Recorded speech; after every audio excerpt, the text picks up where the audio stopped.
Cheers, thanks to me.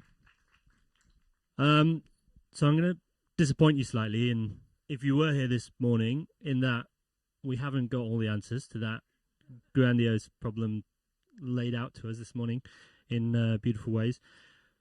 And this is, well, it's not just Calvin and I, but this is, you know, a lot of work with a lot of different people, Civic Square, 30 Percy, the residents of Link Road, and many others in between.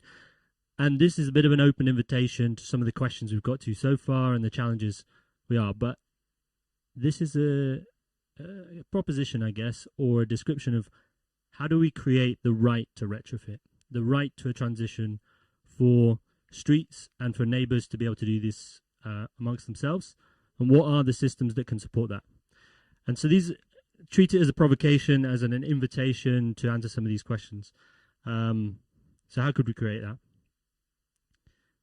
So DM is a strategic design studio. It was born out of an architecture studio, and like I said, we've been working with loads of great people at Civic Square and 30 Percy to try and explore some of these questions.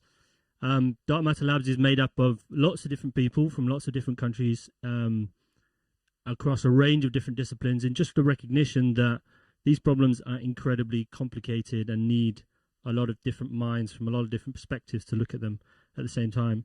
So I'm going to start with trying to understand what the problem of retrofit is, specifically around retrofit. We've heard about the kind of big system scale, and it sort of centers around 5 kinds of trouble. Indy talked very eloquently about our overconsumption of energy, specifically around petrochemicals and fossil fuels, and how that's created a way of living in the world that is deeply problematic with how we relate to it. Obviously, we have a very entrenched housing crisis, which comes out of that type of economy that was born from the carbon age, one to do with extraction, one to do with vast inequalities of access to housing and healthy housing. The health and social isolation that was very eloquently talked about earlier with Minchella and Centric Lab and Josh. The social isolation that housing system creates. This is deeply embedded with the retrofit problem itself and how we get access to it. There's obviously the economic transition that we're in. This is just not just a kind of economic recovery model, because we know that any form of building back better or getting back to a sort of status quo is problematic. So how do we use this, what will effectively be a kind of stimulus for retrofit or any climate transition, to transition a type of economy, which is a different type of, it's an industrial revolution. It's a way of organizing society and the political economy within it that we need to shift as well. And also one that we don't really talk about, but is massively important when it comes to retrofit, a crisis of trust in government, in democracy, and how it functions and how we organize. And that relates to, you know, the everyday services that come knocking at your door, posting leaflets through it, asking for your time and for your money and your attention. We have not a great way of instilling trust with services and institutions. There are great people fighting against that and trying to build trust in ways, and Civic Square have been doing that for a long time in Ladywood, but that is also a kind of backdrop to this problem. So what knits all those things together is retrofit, enter retrofit. And, you know, the basic things we talk about are heat pumps, solar panels, putting a nice cozy jacket on the outside of your house, but also those wider things around what else happens on the street. Is it about mobility and walking, being able to grow things next to your house and the access to that? For us, that is the definition of retrofit, and what can start to answer some of those problems as we think about them in the whole. So the scale, you know, we've heard it a lot, but 2/3 of the homes in Birmingham before 2041, which equates to about 6,000 homes a day between now and 2030 in the UK's targets. So every day that we don't do this, we've got to do another 6,000 homes. And, you know, obviously, like, a lot of the rhetoric around retrofitting is getting enough money together, creating a national plan, creating a standardized rollout of how we do this. And I guess having the concept that this is a kind of, that idea of the post-war rollout and the way that institutions and society was organized to be able to deliver on the scale of challenges then won't work with retrofit. It can't work. It's too complicated. And so we did a little study and tried to map out some of the challenges that sit behind what often gets talked about and was often responsible for kind of understanding whether retrofit was a success. Like, how many people took it up? How many people said, yes, I'm going to have some insulation? How much money did you offer them? How many pounds did you save them on their energy bill? Taking that and just zooming out to all of the different challenges and trying to connect them back to those 5 kind of macro problems of why that doesn't work. And quite often, we get to this idea that carbon is effectively is a symptom of how we relate to the world, how we relate to each other, how we relate to materials and consume them. And that is the thing that we need to change, and we need to empower people to see the world in that way. So why haven't we fixed it yet? To sum up government policy, it would be to decarbonize the grid, and then when you can't do that anymore, try and insulate people's houses by giving them a bit of money, and then figure out whether it works or not, although that's a kind of take it or leave it kind of situation. So, and kind of what we want to be doing is almost the opposite of this, which is to understand what the problem is in people's houses and bring them into that problem, then figure out whether it needs insulating or not, to be conscious of our material economy, and then understand what is left that we need to electrify or decarbonize at that grid level. The other big challenge around this is viewing retrofit as a market.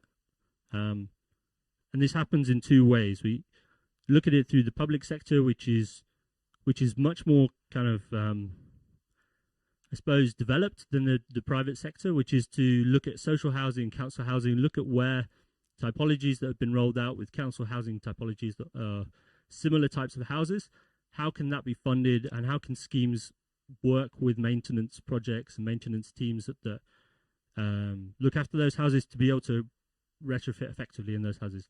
That's happening. That's great.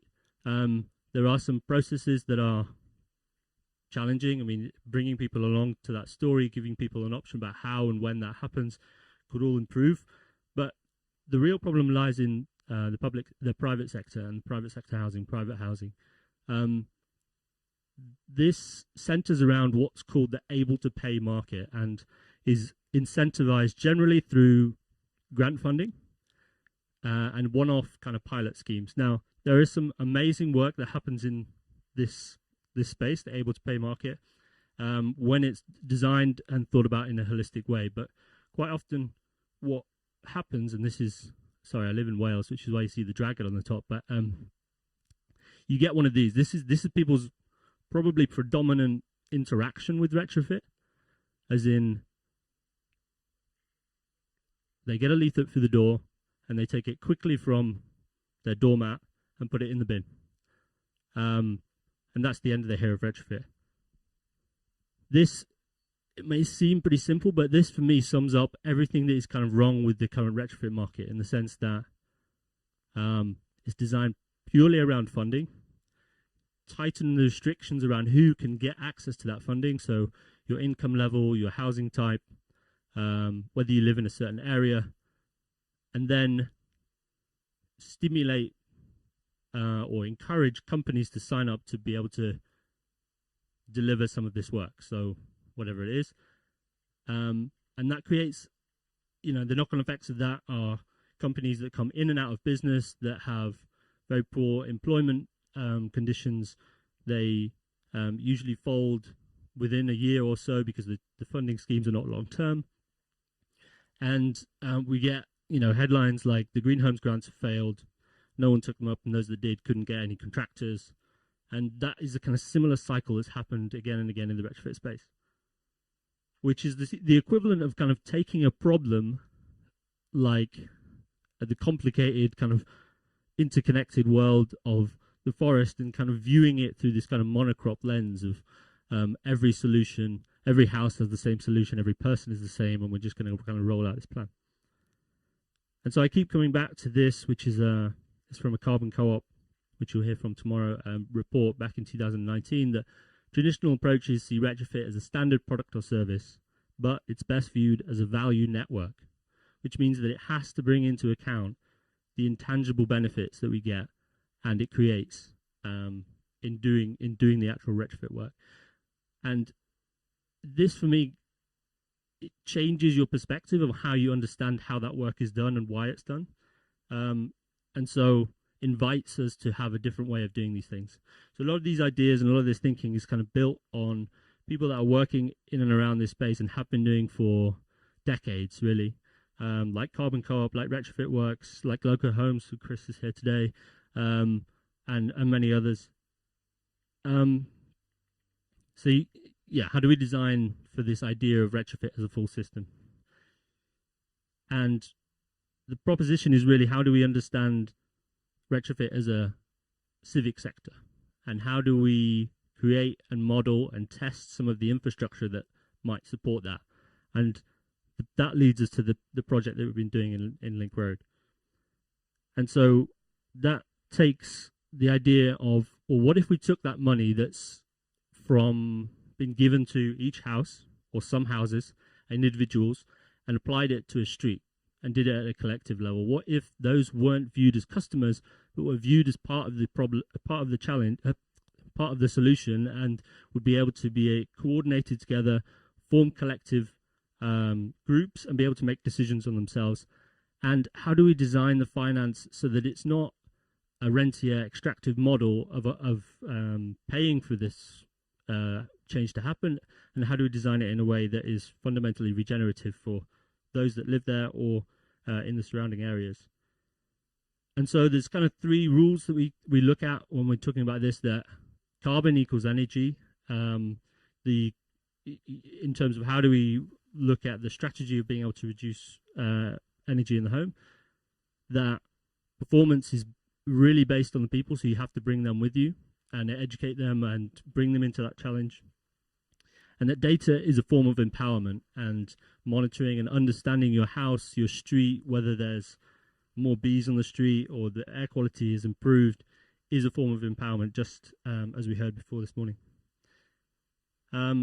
So this brings us to Link Road, and we've been, well, I say we, the Civic Square crew mainly, have been professionally pestering them for the best part of 6 months, I would say, and bringing them into this challenge. And they have been incredible in getting involved. Coming out whenever there's a kind of event and something happening on their street, and talking to each other and talking to us about why we care so much about their street and what's happening with retrofit in the world. That included things like the show and tell that happened yesterday at the Zero Carbon House. It included doing a kind of walking tour with thermal imaging cameras. We did a EPC clinic, which was about typing in people's postcodes, finding out your EPC, unpacking that information about, what is your house made of, how does it perform. Charlie, who's here at the back, has been, and others in Civic Square, have been working with local schools to try and see how well they can insulate potatoes and keep them warm, which is great. And obviously, everyone loves to take a thermal image to see how warm they are. And then, obviously, we need some more, I guess, I hasten to say professional advice, but advice in which we can really understand and dig down the kind of technical details of the homes themselves. So we did some retrofit assessments to understand what was going on, and see how typological, I guess, that was for both the street and the wider neighborhood and Birmingham as a city in general. And kind of fed the results of that back, not in a kind of individual report, but through collective sessions that were on the street and in these boards that you'll see outside. And so the next question is, what happens next? Where do we go from here? And this is an evolution and one we're working on at the minute. But instead of giving funding and trying to find funding directly for residents. We've engaged in this kind of mobilization and knowledge building practice as a way of building what we're calling, at least for a placeholder, as a street level association. Now, these generally start as a group of residents talking to each other, making decisions, and we'll see how kind of formalized that becomes. And then the next stage will be to form a kind of energy collective around neighborhood transition. And one of the things we've been looking at is what happens when we give a kind of community energy endowment. So what kind of infrastructure could we pay for if we took the money that was roughly the same as individual grants, and what if we could apply that to a transition infrastructure? In this case, been looking at solar PV and other forms of heating and energy infrastructure as a way to kind of build a revenue stream around the infrastructure itself. Then obviously there's like figuring out what a retrofit service company might be and how it's set up. We're largely following a kind of cooperative-based non-profit model that might happen, but trying to figure out and flesh out the kind of scope of that, and then figuring out what money is available or what could be available to fund community projects, and how we can design infrastructure at the city level to help that scale and replicate. And so the Energy Collective, or the Neighborhood Energy Collective, acts as a kind of energy club, which, if you don't know, generates energy and trades it with the grid in order to make a revenue in exchange for hosting solar panels on your roof. And if you don't have space for solar panels on your roof, it can be hosted in a nearby space, of which we've mapped a few out, which Calvin can talk to. And yeah, you can obviously sign up as a resident member for free, which gives you a kind of ownership of that transition entity, and that you have then voting and governance rights over the entity itself. And then in the future, the idea of contracting members, so people that will do the work and be working to, fit the panels or fit the insulations, would join up as members, paying members as well. Again, this is all proposition. This isn't happening now, so this is a kind of open for question and debate and critique in the open session after this. And so generally, just to give you an overview about what the numbers are, just to purely pay for the capital cost, the bricks, the plaster, the insulation, the pipe work, estimated at around between 1.1 and 2, given an estimate of how deep the retrofit goes. So we did some creative accounting with what's available for homeowners right now under current government schemes, the LADS scheme, which is the local area delivery scheme, and the boiler upgrade scheme, which is about funding heat pumps, air source heat pumps. Then we took the Energy Club solar, what we're calling the solar endowment revenue, so effectively a community energy project, which would generate some money. And then we've been looking at, which Calvin's going to expand on, how can we fund this through outcomes? So how can we link that back to the health outcomes that might be created in doing the retrofit work, or the grid capacity that is either saved or not saved, depending on demand with this energy infrastructure, and so on and so forth. Now, this is the biggest untested and unfigured out model, although Calvin has done some very good maths on this, but it doesn't represent maybe as much as we'd imagine. And there's still a shortfall of about a third, just under a third.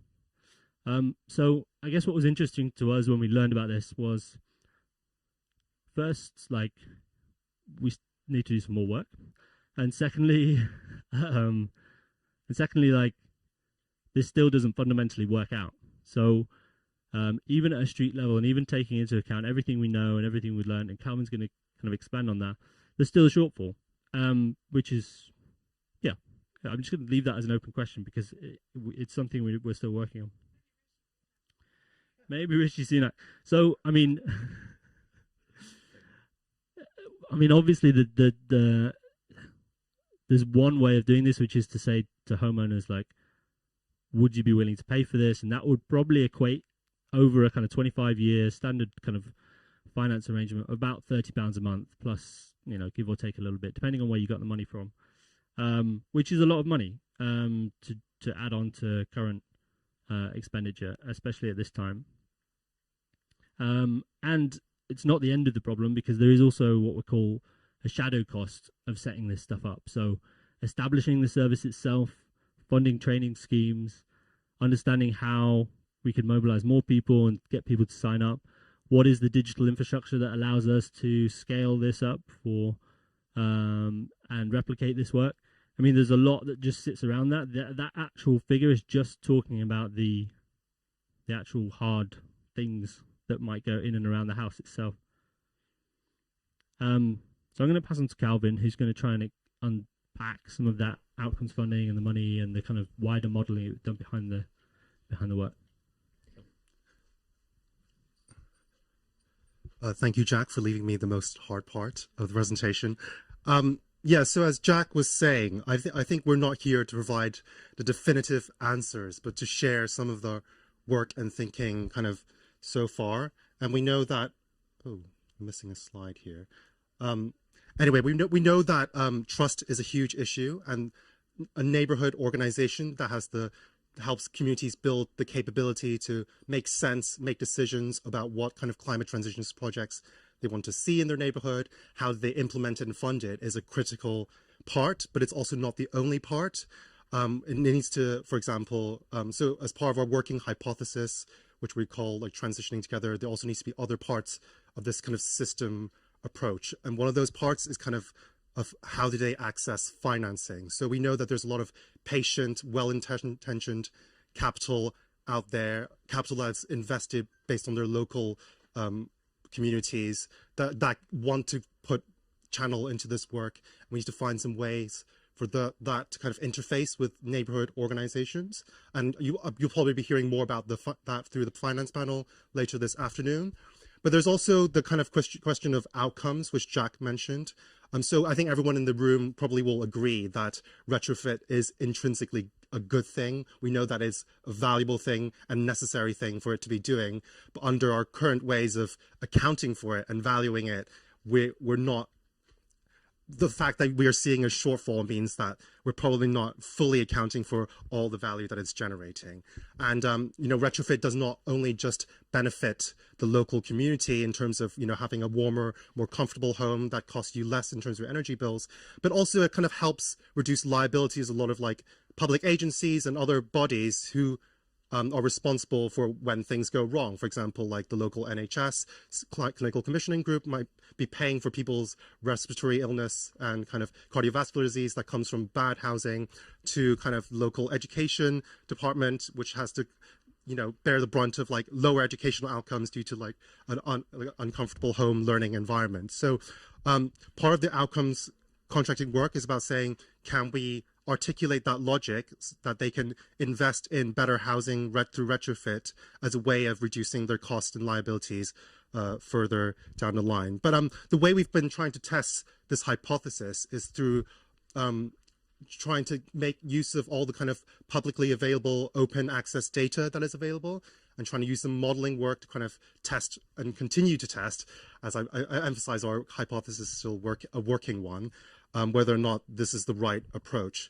So, I mean, from choosing how we kind of arrived at Link Road, we did a lot of background research, not just about the kind of built environment here as our demonstrator street, but also like the social, the kind of natural environments as well, using this open data to begin a conversation, as IMI has and Civic Square has done with the team, to play back to the street. This is what we found about our street. Does this correspond to your reality? But also for us to think, what makes a particular street a good place or not so good place to kind of start some of these neighborhood collectives. And we also want to test the idea of, is this idea of street by street, neighborhood by neighborhood retrofit feasible?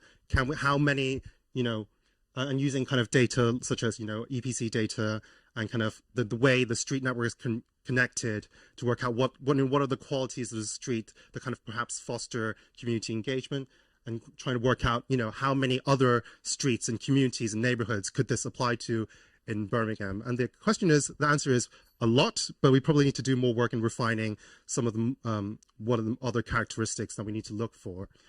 As I was saying, like the outcomes work as well. We know that housing and underperforming housing causes a lot of like cascading effects, and a lot of the time, who bears the brunt of all these primary, secondary, and tertiary kind of cascading risks that we're building up by not having retrofitting our housing. And a lot of the time it is public bodies and eventually the national government.